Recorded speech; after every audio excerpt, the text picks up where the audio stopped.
40 நாள் ராப்பகல் வனவாசம் பண்ணி நீர் 40 நாள் ராப்பகல் சோதிக்கப்பட்டும் வென்றீர்.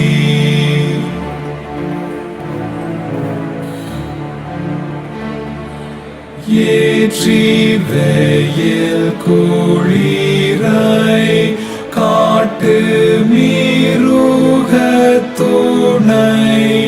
மஞ்சம் உமக்கு தாரை கல்வுமக்கு தந்தை வைத்த தூயாவியாளர் திருப்பெயராலே ஆமென். இந்த ஒருங்கிணைந்த 3 நாட்கள் இந்த கால சிறப்பு நற்செய்தி கொடுமைக்கு 3ஆம் நாளாகிய இன்றைய நாளிலே வந்திருக்கிற உங்கள் யாவரையும் ஆண்டவர் இயேசு கிறிஸ்துவின் திருப்பெயராலே மீண்டுமாக வாழ்த்தி வரவேற்கிறோம். இந்த நாள் கடந்த 2 தினங்களிலே நடந்தது போல இன்று 3ஆவது நாள் நம்முடைய தமிழ் சுவிசேஷ லுத்தரன் திருச்சபையால் நடத்தப்படுகின்ற இந்த லந்து நாள் கூடுகையில் இன்று நம்முடைய திருச்சபையோடு இணைந்திருக்கிற ஆண்டவருடைய வார்த்தை பகிர்ந்து கொள்ளும்படியாக வந்திருக்கிற காரைக்குடி குருசேகரத்தின் தமிழ் சுவிசேஷ லுத்தரன் திருச்சபையின் சபைகளும் சபை சங்க தலைவருமான மறைதிரு ஜோயல் ஐயா அவர்களை வாழ்த்தி நாங்கள் வரவேற்கிறோம். இது மட்டுமல்லாமல் காலையிலே ஆராதனையிலே பங்கு பெற்று ஆண்டவருடைய வார்த்தை பகிர்ந்து கொண்டு இப்பொழுது நம்மோடு இணைந்திருக்கிற ஆம்பூர்பாளையம் குருசேகரத்தின் சபை குரு அவர் திரு காட்சன் ஆசி அவர்களையும் நாங்கள் திருச்சபையின் சார்பாக வாழ்க்கை வரவேற்கிறோம். ஜோயல் ஐயாவோடு இணைந்து வந்திருக்கிற ஆயிரம் அவர்களையும் நாங்கள் திருச்சபையின் சார்பாக வாழ்த்துகிறோம். இப்பொழுது தொடக்க இறைவனிலே ஆம்பூர் குருசேகரத்தின் சபை குரு அவர்கள் நேரிடுவார்கள். தலைகளை தாழ்த்தி ஆண்டவரை நோக்கி வேண்டிக் கொள்வோம். எங்களுடைய எல்லா சூழல்களிலும் உடனிருந்து எங்களை பாதுகாத்து அரவணைத்து வருகிற எங்கள் பரிசுத்தமுள்ள நல்ல ஆண்டவரே, இந்த மனமகிழ்ச்சியான ஓய்வு நாளில் மாலை வேளையிலும் கூட ஆண்டவரே, உங்களுடைய ஆலயத்திலே இறை மக்களாக நாங்கள் ஒன்று கூடி ஆண்டவரே உம்மை பாடி துதிக்குவோம், உங்களுடைய இறை வார்த்தையை கேட்போம். ஆண்டவரே, இந்த நேரத்திலே நாங்கள் எல்லோரும் கூடியிருக்கிறோம் ராஜா. வந்திருக்கின்ற ஒவ்வொருவரையும் அது தடைப்பட்டவர்களையும் நிறைவாக நீ ஆண்டவர் இந்த ஆலயத்திலே கூட்டி சேர்ந்து இந்த நாளை மிகச் சிறப்பாக எங்களுக்கு நீ மாற்றித் தர வேண்டுமா எங்களுக்கு ஜெபிக்கிறோம். வந்திருக்கின்ற ஒவ்வொருவரையும் உங்களுடைய பரிசுத்த ஆவியால் நிரம்பியவர்களும் இந்த உபவாசம் தொடக்கம் முதல் வரை உங்களுடைய தெய்வீக பிரசன்னம் எங்கள் ஒவ்வொருவரையும் ஆட்கொண்டு வழிநடத்த வேண்டும் என்று இறைமைந்தர் இயேசு கிறிஸ்துவின் வழியாக வேண்டிக் கொள்கிறோம் எங்கள் பரிசுத்தமுள்ள நல்ல பிதாவே. ஆமென். அன்பின் சோதனைகளையும் வாழ்த்துதலையும் எடுத்துக்கொள்கின்றேன். இந்த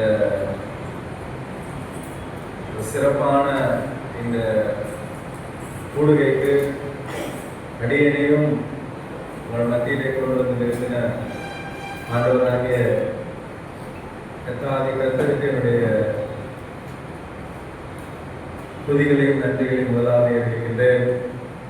மீண்டுமாக அழைப்பை கொடுத்ததான இந்த பிஎல்சி கத்தானியா ஆலயத்துடைய ஆயர் மற்றும் தலைவர் ரெவரண்ட் நந்தராமசாமி ஐயா அண்ணன் அவர்களுக்கும் இந்த சபையின் டிசி மெம்பர்ஸ் ஒவ்வொருவருக்கும் ஆலயத்தை சார்ந்த சபை மக்கள் எல்லோருக்கும் என்னுடைய நன்றிகளையும் சோதனைகளையும் தெரிவித்துக் கொள்கின்றேன்.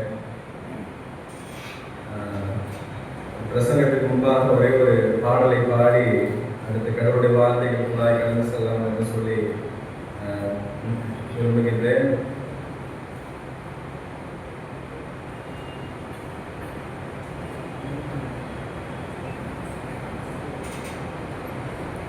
எல்லோரும் நன்றாக தெரிந்த பாடல் தான், என்னோட கூட தெரிந்தவர்கள் எல்லாம் நீங்கள் பாடுகிறார்கள். எந்த காலமாக ஆண்டுடைய பாடல்களை தியானிக்கின்ற காலமாக இருப்பதனாலே கர்த்தராகிய இயேசு கிறிஸ்து நமக்கு கல்வாரியிலே நம்முடைய அன்பை வெளிப்படுத்தின அந்த அன்பையும் இரக்கத்தையும் எண்ணி பார்த்தவர்களாக அவருடைய சமூகத்தில் அதை நாம மகிமை கண்டு இந்த பாடலை பாடுவோம்.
பேசும் நாங்கள் கேட்கின்றோம். அமர்ந்தபடி நல்ல வார்த்தைகளை கேட்டுள்ளவர்களாக நீரையுடைய இருதயங்களையும் செவிகளையும் திறந்துள்ளோம். இந்த வார்த்தைகள் மூலமாய், இந்த வசனங்கள் மூலமாய் எங்களோடு கூட இருக்கிறோம். இந்த வார்த்தைகளை ஏற்றுக்கொள்வதற்கு எங்களுடைய இருதயமாகிய நிலங்களை கண்படுத்திய நிலங்களாய் மாற்றுவதற்கும் கர்த்தரே பேசி இந்த வார்த்தைகளினால் எங்களை நிரப்புகிறோம். இந்த வார்த்தையை வசனமே சத்தியம் சுவாமி. ஆமென். மீண்டுமாக இயேசு கிறிஸ்து நாமத்திலே அனைவருக்கும் என்னுடைய அன்பின் தோத்திரங்களையும் வாழ்த்துக்களையும் தெரிவித்துக் கொள்கின்றேன். பிரசங்கத்துக்கு முன்னாடி அவரோடு பகிர்ந்து கொள்ள வேண்டிய காரியம், இது மாதிரி கன்வென்ஷன் அப்படின்னு சொல்லி கூப்பிட்டாங்க. இதை பேசுறது முதல் முறை. எனவே அதில் ஏதாவது உங்களுக்கு வருத்தமாக இருந்துச்சுன்னா என்னடா அவருக்கு பேசுகிறாரு அப்படின்னு சொல்லி இருந்துதான் நீங்கள் சற்று பொறுத்து கொள்ளும்படியாக உங்களை அன்புடன் கேட்டுக்கொள்கின்றேன். மேலுமாக இது ஒரு மிக முக்கியமான ஒரு நிகழ்வு. என்னென்னு சொன்னால், நாங்கள் இருக்கின்ற எங்கள் காரைக்குடி பகுதியில் சபை ஒன்றிப்பு ஒற்றுமை என்று சொல்லி நாங்கள் பேசிக் கொண்டிருப்போம். வருடத்திற்கு ஒரு முறை நாங்கள் கிறிஸ்து பிறந்த பண்டிகையை அனுசரிக்கும்படியாக எல்லா சபையும் வந்து பாட்டு பாடி எல்லாம் ஒன்றாகி ஒரே ஒரு நாள் வருஷத்துல ஒரு நாள் கூடிட்டு என்னென்னமோ பேசி பார்க்கணும் ஒன்றிப்பு அது இது அப்படின்னு சொல்லிலாம். ஆனால் ஒன்றுமே நடக்கல.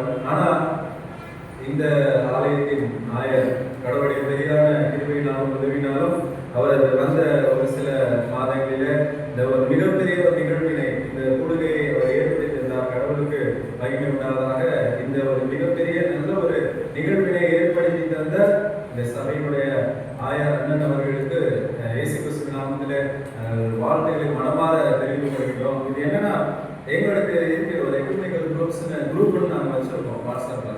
அநேக செய்திகளை நாங்கள் பகிர்ந்து கொள்வோம். அந்த பகிர்ந்து கொள்ளும் போது அங்க இருக்க ஒரு சிஎஸ்ஐ ஆயர் பார்த்தீங்கன்னா, நீங்க போட்ட நோட்டீஸ் அவர் எப்படி கிடைச்சிருந்ததுல எடுத்து போட்டு எங்க குரூப்ல போட்டுட்டு பாருங்க மிகப்பெரிய ஒரு நிகழ்வு அப்படின்னு சொல்லி எல்லாரும் பாராட்ட ஆரம்பிச்சிட்டாங்க.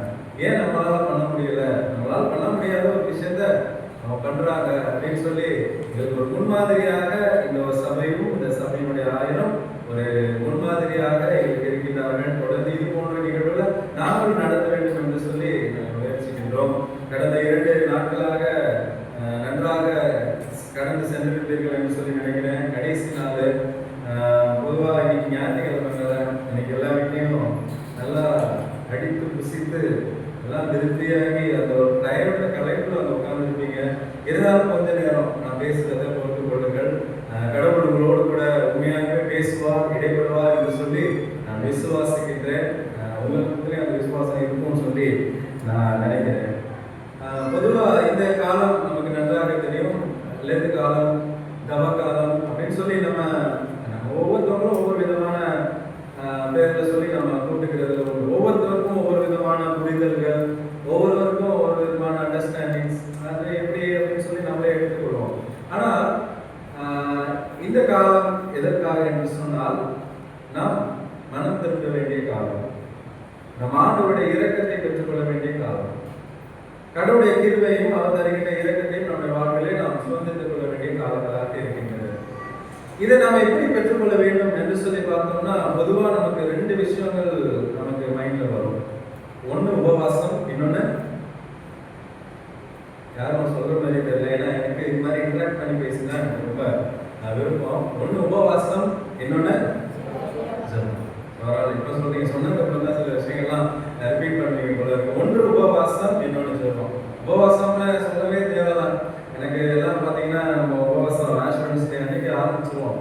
அதுக்கு முந்தின நாள் நம்ம ஒரு டெசிஷன் எடுப்போம் பாருங்க, என்னமோ அடுத்த நாள் அதுக்கப்புறம் ஈஸ்டருக்கு அப்புறம் வரவே வராது அப்படிங்கிற மாதிரி அந்த ஆஷ் டேக்கு முன்னாடி நாள் இருக்கிற என்னென்ன ஐட்டமோ எல்லாத்தையும் சாப்பிட்டு முடிச்சுட்டு, அசைவத்தில் எல்லாத்தையும் சாப்பிட்டு முடிச்சுட்டு அந்த நாளில் தான் கண்ட்ரோலாக இருக்கும். அடுத்த ஈஸ்டர் என்னைக்கு வருதுதான் காத்துட்டு என்ன பண்ணுவோம், அன்னைக்கு ஒரு குடி குடிச்சு எல்லாத்தையும் முடிச்சுட்டு அதுவா ஃபாஸ்டிங்.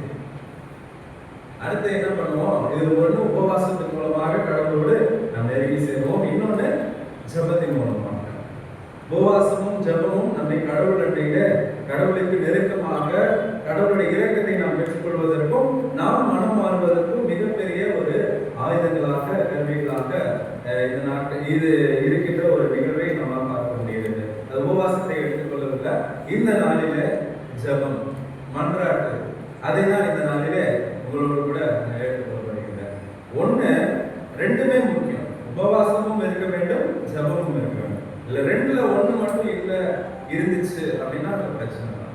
இது ரெண்டுலையுமே நமக்கு அது சரி பாதியா நம்ம பிரிச்சு ஈக்குவலா நம்ம சமநிலைப்படுத்தி எல்லாத்தையுமே ஒரு ஈக்குவல் பேலன்ஸ் பண்ணி போயிட்டே இருந்தோம் அப்படின்னா இறுதியாக கடவுள் அளிக்கின்ற அந்த கிருபையும் நம்முடைய வாழ்வில ஒரு மாற்றத்தையும் மனமாற்றத்தையும் நாம் பெற்றுக்கொள்வதற்கு அது நமக்கு உதவியாக இருக்கும். இந்த நாளில உங்களோடு கூட எல்லாம் தெரிஞ்ச விஷயங்கள் தான், ஆனா கடவுள் என்னோட கூட பேசுங்க அப்படின்னு சொல்ல காரியங்கள் உங்களோட கூட இந்த நாளில பகிர்ந்து கொள்ள விரும்புகிறேன்.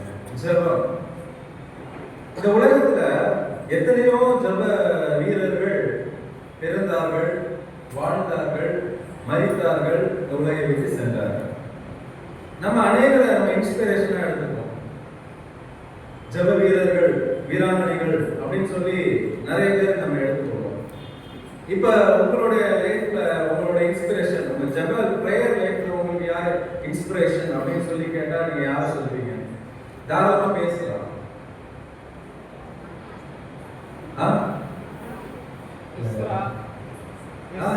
சரி சொல்லுங்க. இல்ல நீங்க சொல்லலாம், தாராளமா ஃபீல் ஃப்ரீ டு ஆன்சர். எது யாருன்னாலும் சொல்லலாம். அண்ணா சரி, நாயல், எஸ்ரா, யோசுவா, அப்பா கர்த்தருக்கு ஸ்தோத்திரம். நான் எதிர்பார்த்த பதில் வந்துருச்சு. ஏன்னா என்னுடைய லைஃப்ல நீங்களாம் எப்படி எடுத்துக்கிறீங்களோ தெரியல, என்னோட லைஃப்ல நான் ரோல் மாடலா எடுத்துக்கிற ஒரே நபர் யாருன்னா ஆண்டவராகிய இயேசு கிறிஸ்து. ஏன்னா அவர் எல்லாவற்றிலும் முன்மாதிரியாக வாழ்ந்து நமக்கு சென்றிருக்கின்றார். அவருடைய பிரசங்கமா இருக்கட்டும் சரி, அவர் மற்றவர்களுக்கு உதவி செய்கிறதாக இருக்கட்டும் சரி, ஜெப வாழ்க்கையாக இருக்கட்டும் சரி, எல்லாவற்றுக்கும் முன்மாதிரியாக இருந்தார். இயேசு கிறிஸ்து ஜெபத்திற்கு அதிகமாக, மன்றாட்டுக்கு மிக முக்கியமாக முக்கியத்துவம் கொடுத்த ஒரு நிகழ்வினை நம்ம திருமறையில நம்ம பார்க்கின்றோம். அதன் அடிப்படையில இயேசு கிறிஸ்து இந்த நாளில நம்மோடு கூட எவ்வாறு நாம் ஜெபிக்க வேண்டும் என்று சொல்லி அவர் பகிர்ந்து கொண்ட காரியத்தை இந்த நாளில உங்களோடு கூட பகிர்ந்தேன். How to pray, Jesus model of prayers. கடவுள் எவ்வாறு நம்மை ஜெபிக்க நம்மை அழைக்கின்றார். ஒருவேளை யோசிச்சு பார்க்கலாம், நான் பிறந்த நாள்ல இருந்து அப்படியே எடுத்துக்கலாம், நான் விவரம் தெரிஞ்ச நாள்ல இருந்து நான் உபவாசம் இருக்கேன், ஜெபம் பண்றேன். அந்த 40 நாள் முடிவுல நான் உபவாசம் இருந்ததுக்கான பலன் நான் அடைஞ்சிட்டேன். அடைஞ்சிருக்கோமா? இன்னைக்கு நம்ம ஒரு விஷயத்துக்காக நம்ம ஜெபம் பண்ணிருப்போம். நம்ம நிறைய பேர் நிறைய விஷயத்துல நிறைய நேரத்துல நம்முடைய வாழ்க்கையில நம்ம கேட்டது கிடைச்சிருக்கும்.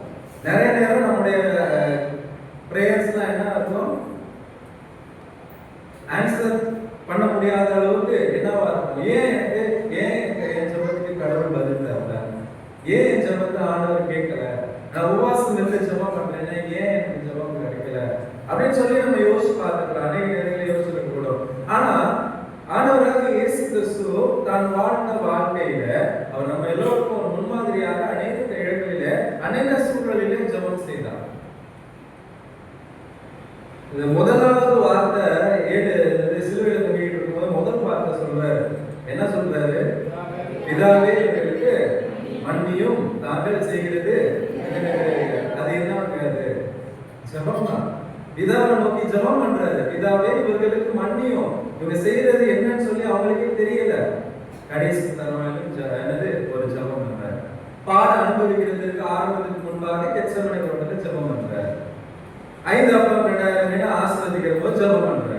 இது மாதிரி பாத்தீங்கன்னா அநேக இடங்களில அவருடைய ஊழியத்தில அநேக இடங்களில ஆண்டவர் ஜெபம் பண்ணிட்டு தான் என்ன பண்ணாரு? கடந்து சென்றார்.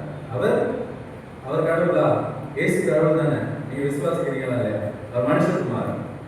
அவ்வளவு பெரிய ஆண்டவராகி இயேசு கிறிஸ்துவே பிதாவின் இடத்துல ஜெபம் பண்ணினார். எல்லா காரியம் எதுவாக இருந்தாலும் சரி, அவர் ஜெபம் பண்ணி ஒவ்வொரு காரியங்களையும் செய்தார். பிதாவின் சித்தத்தின்படி செய்தார். இந்த நாளிலும் அவர் நமக்கு சொன்ன காரியத்தை தன்னுடைய வாழ்க்கையில செய்து காண்பித்தபடி நீங்களும் நானும் நம்முடைய ஜெப வாழ்க்கையில நம்ம எந்த இடத்துல நாம் குறைவுள்ளவர்களாக காணப்பட்டு கொண்டிருக்கின்றோம், நம்முடைய ஜெப வாழ்க்கையில எது நம்ம இடத்துல இன்னும் குறைவாக இருக்கின்றது என்று சொல்லி ஆண்டவர் நமக்கு கற்றுத்தந்த காரியங்களில் சிலவற்றை நான் உங்களோடு கூட இந்த நாளில் பகிர்ந்து கொண்டு நான் சொல்ல விரும்புகின்றேன். முதலாவது பார்க்கின்றோம், நான் எப்படி ஜெபம் செய்ய வேண்டும் என்று சொன்னால் இடைவிடாமல் ஜெபம் பண்ண வேண்டும். இடைவிடாமல் ஆண்டவரிடத்துல ஜெபம் பண்ண வேண்டும். அதற்கு ஆண்டவர் சொல்லுகின்ற காரியம் லூக்கா 11ஆம் அதிகாரம் 5 to 8 வரை உள்ள வேத வசனங்கள். லூக்கா 11ஆம் அதிகாரம் 5 to 8 வரை உள்ள வேத வசனத்துல பார்க்கின்றோம். அதுல குறிப்பா 8வது வசனத்தை யாராவது வாசிக்கலாம். பின்பு தனக்கு அவன் சிநேகிதனாய் இருக்கிறதின் நிமித்தம் எழுந்து அவனுக்கு கொடாவிட்டாலும் தன்னிடத்தில் அவன் வருந்தி கேட்கிறதின் நிமித்தமாவது எழுந்திருந்து அவனுக்கு தேவையானதை கொடுப்பான் என்று உங்களுக்கு சொல்லுகிறேன். வருந்தி கேட்பது நிமித்தமாக எழுந்திருந்து அவனுக்கு தேவையானதை கொடுப்பான். இதெல்லாம் இயேசு சொன்ன ஒரு உவமை. இயேசு அவங்க சீஷர்கள் இடத்துல எப்படி ஜெபம் பண்ண வேண்டும் கேட்ட உடனே அவங்களுக்கு அந்த பரமண்டலத்தில் பிதாவே இந்த ஜெபத்தை சொல்லி கொடுக்குறாரு. சொல்லி கொடுத்துட்டு தான் இந்த ஒரு உவமையை சொல்றாரு. இந்த உவமையில பாத்தீங்கன்னா தெரியும், ஒரு சிநேகிதர் 2 சிநேகிதர் இருக்காங்க. அந்த சிநேகிதர் இருக்கும் போது அந்த சிநேகிதரோட இன்னொரு நண்பர் என்ன பண்றாரு, வழி பிரயாணமா போகும்போது அவருக்கு சாப்பிடறதுக்கு வேணும் தேவைப்படும் போது இன்னொரு தன்னுடைய நண்பர்கிட்ட போய் நடுராத்திரில என்ன பண்றாரு, வீட்டை தட்டுறாரு. இதை பிராக்டிக்கலா நம்ம யோசிச்சு பார்ப்போமே. இப்ப என்னோட ஃப்ரெண்டா இருக்காங்க, இவங்களெல்லாம் நான் சொல்லல, என்னோட ஃப்ரெண்டா ஒருத்தர் இருக்கு. எங்க வீட்டுல பாப்பா இருக்கு, 2 வயசுல பாப்பா இருக்கு. அது கஷ்டப்பட்டு அப்பதான் தூங்க வச்சிருக்கோம். கரெக்டா அது அப்பதான் தூங்கிட்டு போயிட்டு இருக்கும்போது மாதிரி கதை டமால் ஒரு பேர் தட்டி எழுப்பி எனக்கு சாப்பாடு வேணும்னு கேட்டா என்ன பண்ணுவோம்? ஒண்ணுமே நம்ம நைட்ல என்ன பண்ணுவோம், இருக்கிற சாப்பாடை தூக்கி ஃப்ரிட்ஜில் வைப்போம், இல்ல கீழே போட்டுருவோம். இல்ல சில பேர் வீட்டில் சாப்பாடுலாம் மிச்சம் வைக்கக்கூடாது, எல்லாம் கம்ப்ளீட் பண்ணி முடிச்சுக்குவோம். ப்ராக்டிக்கல் டிஃபிகல்ட்டியா பார்த்தோம்னா இங்க நிறைய விஷயம் இருக்கு. அந்த மனிதரை ஏற்றி சொல்றான், இந்த நேரத்துல எனக்கு ஏன் டிஸ்டர்ப் பண்ற, என் பிள்ளைகள் தூக்கி கொண்டு இருக்குது, என்னால ஏஞ்சி வந்தெல்லாம் கொடுக்க முடியாது, நீ எது போ அப்படின்னு சொல்லி சொல்றாரு. ஆனாலும் திரும்ப அந்த நபர் என்ன பண்றாரு, தன்னுடைய சிநேகிதர்கிட்ட கேட்கிறாரு, எனக்கு நீங்க கொடுங்க, என் நண்பர் பசியாக இருக்கின்றா, போற வழியில அவருக்கு தேவை. நண்பனுக்காக இன்னொரு நண்பனிடத்துல சென்று வரிந்து பேசின ஒரு நபரை பார்க்க முடிகிறது. இடைவிடாமல் தொடர்ந்து மன்றாடுவது, வேண்டுவதை பெற்றுக்கொள்ளும் வரைக்கும் இறுதி வரைக்கும் போராடி நின்று ஜெபிக்கின்ற ஒரு ஜெப வாழ்க்கை நம்முடைய வாழ்க்கையில இருக்கும். ஒருவேளை யோசிச்சு பார்க்கலாம், நம்ம கேட்கும் போது நான் கேட்கிற காரியம் ஒருவேளை கஷ்டமா இருக்கும், அது வேலை கேட்கிற ஒரு காரியம் அது கொடுப்பதற்கு மிகவும் கடினமானதாக இருக்கலாம்.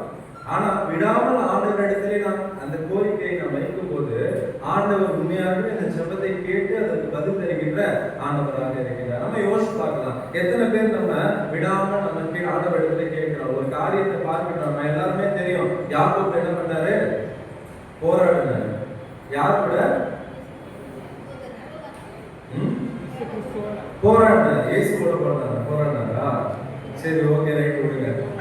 போராட்டமான ஒரு ஜெபம். ஏன்னா எனக்கு வேண்டிய காரியம் கிடைக்க வேண்டும், அதற்காக நான் என்ன பண்ண வேண்டும், இடைவிடாமல். அதுக்கு என்ன மறுமொழியாக என்ன வேணாலும் சொல்லலாம், மறுமொழியாக என்ன காரியம் வேணாலும் அந்த ரிப்ளை வரலாம். ஆனா எனக்கு என்ன ஒரு நோக்கம், நான் ஆண்டவர்கிட்ட போய் கேட்டா இது கிடைக்கும் அப்படின்னு சொல்லி எனக்கு விசுவாசம் இருக்க வேண்டும். அந்த ஒரு காரியத்தை நான் மனதில் வைத்து ஆண்டவரிடத்தில் நான் போய் கேட்டேன் என்று சொன்னால் நிச்சயமாக ஒரு பதில் தருகின்ற ஆண்டவராக இருக்கு. அதுதான் 8வது வசனத்துல பார்க்கிறோம். மீண்டுமாக வாசிக்கிற 8வது வசனம், லூக்கா 11:8. பின்பு தனக்கு அவன் சிநேகிதனாய் இருக்கிறதின் நிமித்தம் எழுந்து அவனுக்கு கொடாவிட்டாலும் தன்னிடத்தில் அவன் வருந்தி கேட்கிறது நிமித்தமாவது எழுந்திருந்து வருந்தி கேட்பது நிமித்தமாவது என்ன பண்ணுவான்? கண்டிப்பா கொடுப்பான். அவன்கிட்ட இருக்கோ இல்லையோ, ஒருவேளை நாளுக்கு வச்சிருந்தானோ இல்லையோ, தன் சிநேகிதன் கேட்கிறான் என்பதற்காக, வருந்தி கேட்டான் என்பதற்காக அவனுக்கு கொடுக்க ஒரு மனதுள்ளவனாய் காணப்பட்டான். இந்த நாளில யோசிச்சு பார்க்கலாம். ஆண்டவரை விட நம்ம ஜெபம் அப்படிங்கிறது என்னன்னா ஆண்டவரோடு பேசுறது தான். ஆண்டவரோட யாரோ ஒரு நபர் அப்படின்னு சொல்லி பேசுறதை காட்டிலும் அவரும் நமக்கு ஒரு நல்ல ஒரு நண்பர், நம்முடைய ஆபத்து காலத்திலே நமக்கு உதவி செய்கின்றவர் என்று சொல்லி அவர்கிட்ட விசுவாசம் வைத்து நாம் கேட்கும் போது, வருந்தி கேட்கும் போது ஆண்டவர் நமக்கு பதில் தருகின்ற தேவனாக இருக்கின்றார். இதுதான் இடைவிடாமல் நாம் ஜெபிக்க நாம் கற்றுக்கொள்ள வேண்டும். இதனால யோசிச்சு பார்க்கலாம். ஒருவேளை ஒரு தடவை அப்படி கேட்கிறோம், மறுபடியாக ஒரு ஆன்சர் வருது அப்படின்னா நம்ம என்ன பண்ணுவோம்? திரும்பி வந்துடுவோம். இதனால யோசிச்சு பார்க்கலாம். எத்தனை பேர் நம்ம என்னடா இவ்வளவு நாள் ஜெபம் பண்ணிக்கிட்டே இருக்கேன், ஒண்ணுமே கிடைக்கலையே. ஆனா கர்த்தர் என்ன பண்றாரு? நம்ம வசனம் நமக்கு எல்லாமே தெரியும். அவர் நம் நினைவுகள் அவருடைய நினைவுகள் அல்ல, நம் வழிகள் வழிகள் அல்ல. ஏன்னா கர்த்தருக்கு தெரியும் எப்ப எந்த நேரத்துல எந்த சூழல்ல எப்படி நமக்கு தரணும் அப்படின்னு சொல்லி அவருக்கு தெரியும். ஆனா நம்ம என்ன பண்ணுவோம்? இதுக்கு எப்பயும் கிடைச்சிடணும், இப்ப உடனே கிடைச்சிடணும், நான் கேட்கணும் கிடைக்கணும்னு சொல்லி நம்ம கேட்டுட்டு இருப்போம். அப்படி கேட்பது நிமித்தமாவது கடவுள் என்ன பண்றாரு? இடத்துல கேட்ட வருந்தி கேட்பது நிமித்தமாக நமக்கு பதில் தருகின்ற ஆண்டவராக இருக்கின்றார். அதான் முதலாவது, இடைவிடாமல் தொடர்ந்து நாம் ஆண்டவரிடத்திலே நாம் மன்றாடும் போது, நாம் ஜெபிக்கும் போது கடவுள் நம்முடைய ஜெபத்திற்கு பதில் தருகின்ற தேவனாக இருக்கின்றார். அடுத்தபடியாக சோர்ந்து போகாமல் ஜெபம் பண்ண வேண்டும். ஃபர்ஸ்ட் நான் சொன்ன அந்த காரியத்திற்கும் இதுக்கும் ரெண்டுமே ஒத்துமை தான். இது இரண்டாவது பார்க்கிறோம். லூக்கா 18ஆம் அதிகாரம் 1ஆம் வசனத்துல வாசிங்க. சோர்ந்து போகாமல் எப்பொழுதும் ஜெபம் பண்ண வேண்டும் என்பதை குறித்து அவர்களுக்கு ஒரு உவமையை சொல்றார். சோர்ந்து போகாமல் எப்பொழுதும் ஜெபம் பண்ண வேண்டும் என்று சொல்லி இங்கேயும் ஆண்டவர் என்ன பண்றாரு? ஒரு உவமையை சொல்றாரு. அங்க பார்க்கின்றோம், அங்க ஒரு நியாயாதிபதி இருந்தான். அவன் தேவனுக்கு பயப்பட மாட்டான், மனுஷனும் மதிக்காதவனா இருந்தான். அந்த இடத்துல ஒரு விதவை வருகின்றாங்க. விதவை என்ன பண்றாங்க? அவங்களுக்கும் எதிராளிக்கும் இருக்க காரியத்தை எனக்கு சரி பண்ணி கொடுங்க அப்படின்னு சொல்லி கேட்கிறாங்க. இங்க திரும்ப அந்த பெண்மணி கேட்பது நிமித்தமாக இந்த மனுஷன் என்ன பண்றான்? தேவனுக்கும் பயப்பட மாட்டான், மனுஷனையும் மதிக்க மாட்டான். ஆனா திரும்ப கேட்பது நிமித்தமாக இந்த மனுஷன் என்ன பண்றான்? அந்த பெண்ணுக்கு, விதவைக்கு எப்படியாவது நான் நியாயம் செய்ய வேண்டும் என்று சொல்லி கேட்கிறார். இது ஃபர்ஸ்ட் சொன்ன காரியத்திற்கும், அதாவது இடைவிடாமல் ஜெபம் பண்ணுங்க, சோர்ந்து போகாமல் ஜெபம் பண்ணுங்க அப்படிங்கிறதுக்கு ரெண்டுக்குமே ஒரே வித்தியாசம், ஒரே ஒற்றுமையான காரியம் தான் இருக்கின்றது. சோர்ந்து போகாமல் இடைவிடாமல் ஆண்டவரிடத்திலே நம்ம ஜெபிக்கும் போது அந்த இதுல பார்க்கணும். அதற்காக ஆண்டவர் இந்த உவமையில அவர் அநீதியுள்ள மனுஷனோட நம்ம ஒப்பிடக்கூடாது. இந்த உலகத்துல அநீதியாக இருக்கின்ற மனுஷன் கூட விடைவிடாமல் போய் அவன்கிட்ட கேட்கும் போது அவன் ஏதோ ஒரு விதத்துல மனமிறங்கி உதவி செய்வான் என்று சொன்னால், நம்மை படைத்து உலகத்திலே வாழ செய்து நமக்கு வேண்டிய காரியங்களை கொடுத்து நமக்கு உதவி செய்கின்ற ஆண்டவர் நாம் இடைவிடாமல் கேட்கும் போது அவர் நிச்சயமாக நமக்கு நம்முடைய ஜெபத்திற்கு அவர் பதில் தருவார். அதுக்கு நம்ம என்ன பண்ணணும்? சும்மா அவர் போய் நோண்டிட்டே இருக்க, கர்த்தாவே எனக்கு வேணும், இதை கொடுங்க, நான் கேட்கணும், எனக்கு இது தேவைப்படுகின்றது என்று சொல்லி ஆண்டவரிடத்திலே இடைவிடாமல் நாம் ஜெபிக்க வேண்டும். இடைவிடாமல் ஜெபிக்கும் போது தொடர்ந்து நாம் அசோர்ந்து போகாமல் ஜெபிக்க வேண்டும். ஒரு லிமிட்க்கு மேல நான் நினைச்சது கிடைக்கல அப்படின்னு சொன்னா உண்மையாகவே நமக்கு என்ன ஆகும்?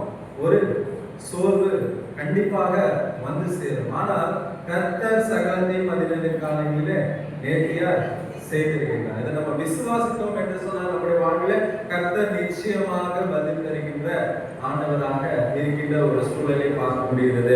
இடைவிடாமல் சோர்ந்து போகாமல் ஆண்டவரிடத்திலே மன்றாடுகின்ற மக்களாக இருக்க அழைக்கப்படுகின்றோம். மூன்றாவதாக நம் தாழ்மையுடன் செபிக்க கற்றுக்கொள்ள வேண்டும். நம்முடைய வாழ்விலே, நம்முடைய ஜெபத்திலே தாழ்மையானது மிக முக்கியமானதாக, அவசியமானதாக இருக்கின்றது. அதுக்கு லூக்கா 18ஆம் அதிகாரம் 10லிருந்து 14 வரை உள்ள வசனங்களில நன்றாக தெரிந்த ஒரு உவமை தான். இயேசு கிறிஸ்து சொன்ன ஒரு உவமை தான். யாரு? பரிசேயன், ஆயக்காரன். ரெண்டு பேரும் எங்க போனாங்க? எதுக்கு போனாங்க? ஜெபம் பண்ணுவாங்க. நன்றாகவே தெரியும். இதுல யாருடைய ஜெபம் கேட்கப்பட்டது? ஆயக்காரன் யாரு? ஆயக்காரன் சரி, அதெல்லாம் நமக்கு தெரியும், நம்ம அறிவை சொல்லிருக்கோம் அப்படின்னு சொல்லி அதுக்கான மீனிங்க சொல்றீங்க. அந்த சூழல்ல ஆயக்காரர்கள் யாரு? பாவிகள். இந்த பரிசேயர்கள் யாரு? பரிசுத்தவான்கள். சரி, இது ஒரு பதில் இருந்துச்சு. பரிசுத்தவான்கள். பரிசேயர்கள் யாரு? பரிசுத்தவான்கள். இன்னைக்கு நம்ம சொல்லிக்கிறோங்க, நான் ஆலயத்துக்கு போறேன், நான் ஃபாஸ்டிங் இருக்கிறேன், நான் தசம பாகம் கொடுக்குறேன், ஆலயத்துக்கு இவ்வளவு காணிக்கை கொடுக்குறேன், இதனால நான் நீதிமானா? இதனால என்னுடைய ஜெபம் கேட்கப்படுமா? ஆனா நம்ம என்ன பண்ணி கொண்டு இருக்கின்றோம்? வீண் பெருமைகளை. கடவுளுடைய சமூகத்துல வருகின்ற நாம் என்ன பண்றோம்?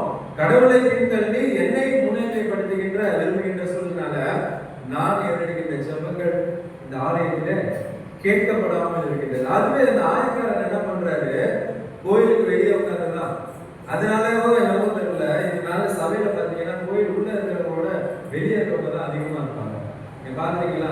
அதுல ஒருத்தர் கூப்பிட்டு நான் கேட்கும் போது சொன்னாரு ஒரு தடவை, ஏங்க எப்ப தானே வெளியே இருக்கீங்க? ஐயா, நான் வந்து ஆயக்காரன்யா, நான் வெளியே நின்று வானத்திற்கும் என்னுடைய கண்களை ஏறெடுத்து பார்க்க முடியாமல் என் மாப்பிள்ளை அழைத்துக்கொண்டு நான் ஜெபம் பண்றேன். அப்படி உண்மையா ஜெபம் பண்ணா ரொம்ப சந்தோஷம் தான். கடவுளுக்கு ஜெபத்தை கேட்டு என்ன பண்ணுவாரு? நீதிமான் ஆகுவாரு. ஆனா என்ன பண்றாங்க? வெளியே நின்றுக்குவாங்க. வெளியே நின்றுக்கிட்டு இப்படி ஒரு வேதத்திலே தன்னுடைய மனம் போன போக்கிலே எடுத்துக்கொண்டு வாழ்ந்து கொண்டிருக்கின்ற மக்களாக இருக்கின்றார்கள். கிறிஸ்துவுக்கு பிரியமானவர்களே, இந்த நாளில இந்த தாழ்மை குணத்தோடு நாம் ஜெபிக்க அழைக்கப்படுகின்றோம். இந்த பரிசேயன் என்ன பண்ணா? தன்னை முன்னிலைப்படுத்தினான். அவன் செஞ்ச ஜெபத்துல ஏதாவது தப்பு இருந்துச்சா?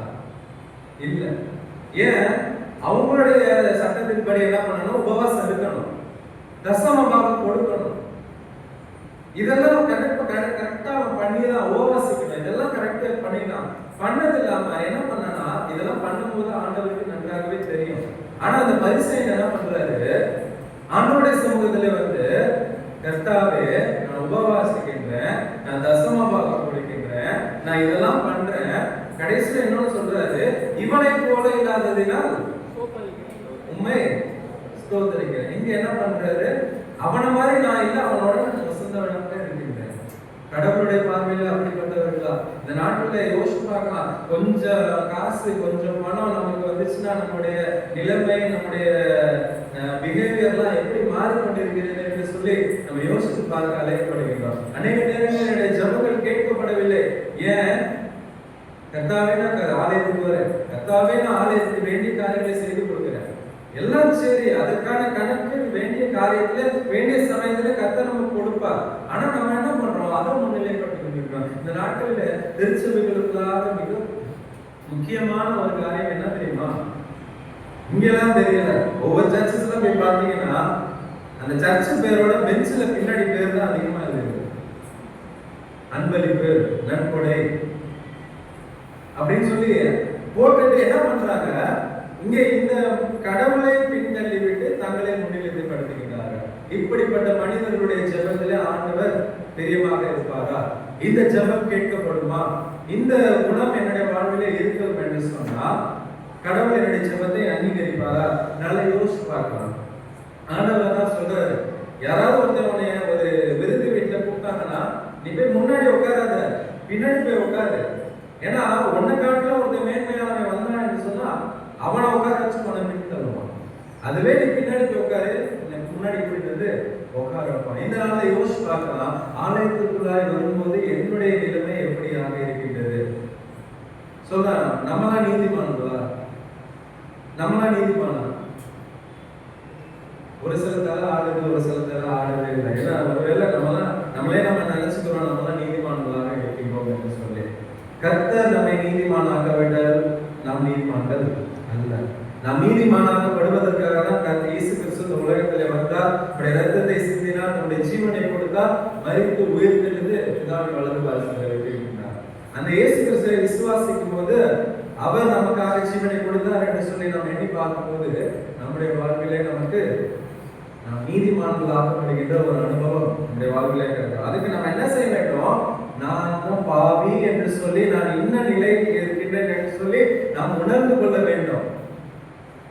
அவங்க ஐயா நல்லா பிரைஸ் வர்ஷிப் நடத்திக்கிட்டு இருக்கும்போது சொன்னார், நீங்க எத்தனை பேருக்கு கவனிச்சீங்கன்னு தெரியல, பவுல் இப்படியாக சொல்லுகின்றார், பாவிகளில் பவுல் யாருன்னு உங்களுக்கு நன்றாகவே தெரியும். பவுல் யாரு? மிகப்பெரிய ஸ்காலர். வேதத்துல அநேக கடிதங்களை எழுதினவர். அப்படிப்பட்ட பேதுருவை என்ன சொல்றாரு? பாவிகளிலே பிரதான பாவி நான் அப்படின்னு சொல்றேன். இன்னைக்கு நம்ம யோசிச்சு பார்க்கலாம். நான் ஆலயத்துல முதல் சீட்ல சாரி தப்பா நினைச்சுக்கிறேன். நான் முதல் ரோல உட்காந்துருக்கோமோ சரி, பின்னாடி உட்காந்து சரி, நான் ஆலயத்துல முதல்ல உட்காடுறேன். 8 மணி சர்ச்சுக்கு நான் 7:30 மணிக்கெல்லாம் வரேன். நான் உபவாசம் பண்றேன். ஆலயத்துக்கு கொடுக்க வேண்டிய காரியத்தெல்லாம் கொடுக்கின்றேன். இதனால நான் நீதிமானா? இல்ல. என்னைக்கு நான் கடவுளுக்கு முன்பாக நான் ஒன்றுமில்லை என்று சொல்லி காட்டுகின்றேனோ அன்றைக்கு கர்த்தர் என்னை நீதிமானாக்குவார். அப்படிப்பட்ட என்னுடைய ஜெபத்தை கர்த்தர் கேட்பார். அதனால யோசிச்சு பார்க்கலாம். மேன்மைக்கு தாழ்மை. மேன்மையை தரித்துக் கொண்டிருக்கின்றோமா, தாழ்மையை பிடித்துக் கொண்டிருக்கின்றோமா? இதனால் என்னுடைய ஜெபங்கள் கேட்கப்படாமல் போவதற்கு என்னுடைய வாழ்க்கையில அநேக நேரங்களிலே நான் பெருமைப்படுத்தவனாக, நான் மேன்மைப்படுத்தினா என்னை முன்னிலைப்படுத்திக் கொண்டிருக்கும் போது கர்த்தருடைய ஜெபத்தை அவர் கேட்க மாட்டார். 4வதாக விசுவாசத்தோடு நாம் ஜெபிக்க வேண்டும். மார்க் எழுதின நற்செய்தி நூல் 11ஆம் அதிகாரம் 24ஆம் வசனத்திலே வாசிக்கலாம். நீங்கள் ஜெபம் பண்ணும் போது எவைகளை கேட்டுக்கொள்வீர்களோ அவைகளை பெற்றுக்கொள்வோம் என்று விசுவாசியுங்கள், அப்பொழுது அவைகள் உங்களுக்கு உண்டாகும் என்று சொல்லுகிறேன். விசுவாசத்தோடு ஜெபம் பண்ணுங்க. அநேக நேரங்களில நம்ம பின்வாங்கி போறதே அதுதான். கடவுள் ஏன் ஜெபத்தெல்லாம் கேட்பாராங்க? கடவுள் ஏன் மன்றாட்டெல்லாம் கேட்பாரா? கடவுள் என்னுடைய குரலுக்கெல்லாம் செவி கொடுப்பாரா? உண்மையாகவே கொஞ்சம் விசுவாசத்தோட நான் ஜெபம் பண்ணோம்னா கடவுள் உண்மையாகவே என்னுடைய ஜெபத்தை கேட்கிறவரா இருக்கு. அதுக்கு முந்தின வசனத்தை வாசிக்க 23ஆம் வசனத்துல, எவனாகிலும் இந்த மலையை பார்த்து நீ பெயர்ந்து சமுத்திரத்திலே தள்ளுண்டு போ என்று சொல்லி தான் சொன்னபடியே நடக்கும் என்று தன் இருதயத்தில் சந்தேகப்படாமல் விசுவாசித்தால் அவன் சொன்னபடியே ஆகும் என்று மெய்யாகவே உங்களுக்கு சொல்லுகிறேன். இருதயத்தில் சந்தேகப்படாமல். ஏன்னா இருதயம் என்ன மிகப்பெரிய பயங்கரமான ஒரு காரியம் என்னன்னா இருதயம் தான். இந்த இருதயம் தான் மகா கேடுகளும் திருக்குறளுமா இருக்கின்றது. ஏன்னா அதுலதான் இருக்கிற என்னென்ன எண்ணங்கள் சிந்தனைகள் எல்லாமே அதுலதான் தோணும். நான் ஜெபிச்சுக்கிட்டு இருக்கும் போதே நமக்கு என்ன ஒரு சிந்தனை வரும், இல்லை நம்ம தான் ஜெபிக்கின்றோம், நம்ம ஜெபம் கேட்பாரா அப்படின்னு ஒரு சின்ன டவுட் வந்துச்சுன்னா விசுவாசத்துல பின்வாங்கி போகின்றோம். அந்த அவிசுவாசம் நம்முடைய ஜெபத்தை கேட்க முடியாதபடி நமக்கு தடையாக இருக்கின்ற ஒரு சூழலை பார்க்க முடியுது. எல்லாருக்கும் 100க்கு அதிபதியை தெரியும். 100க்கு அதிபதி யாரு? ஒரு 100 பேருக்கு தலைவனாக இருப்பவர் தான் 100க்கு அதிபதி. அவர் கடவுள் எல்லாம் அறியாதவர். என்ன பண்றாரு? தன்னுடைய வேலையால் சுகவீனமாக கிடைக்கின்றான். நீங்க வாங்க வரலாம் வேணாம், ஒரே ஒரு வார்த்தை சொல்லுவோம். என்ன சொல்றாரு? ஒரே ஒரு வார்த்தை சொல்லுவோம், வேலைக்காரன் சொஸ்தமானான். ஆண்டவர் சொல்றாரு இஸ்ரவேலர் கூட இப்படிப்பட்ட ஒரு விசுவாசத்தை இன்னைக்கு யோசிச்சு பாருங்க. நம்ம பரம்பரையா விசுவாசிக்கிறோம், பரம்பரையா நம்ம கிறிஸ்தவங்கிறோம். என்னுடைய விசுவாசமும் ஒரு புரட்சியாளருடைய விசுவாசமும் எவ்வாறாக இருக்கிறது? அப்படி விசுவாசத்துல நம்ம காம்படிஷன் வச்சோம்னா நம்மளை காட்டிலும் அவங்க தான் என்ன பண்ணுவாங்க? வின் பண்ணிட்டு போவாங்க.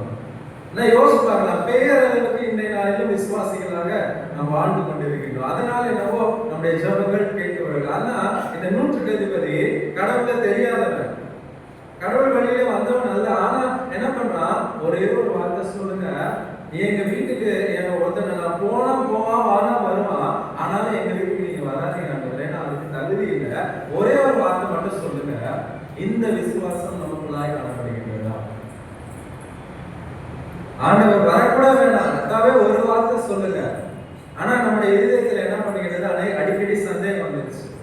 சந்தேகம் வர்றதுனால என்ன பண்றோம்? நம்ம பின்வாங்கி போகின்றோம். அந்த பின்வாங்குதல் என்னுடைய ஜெப வாழ்க்கையை பாதிக்கின்றது.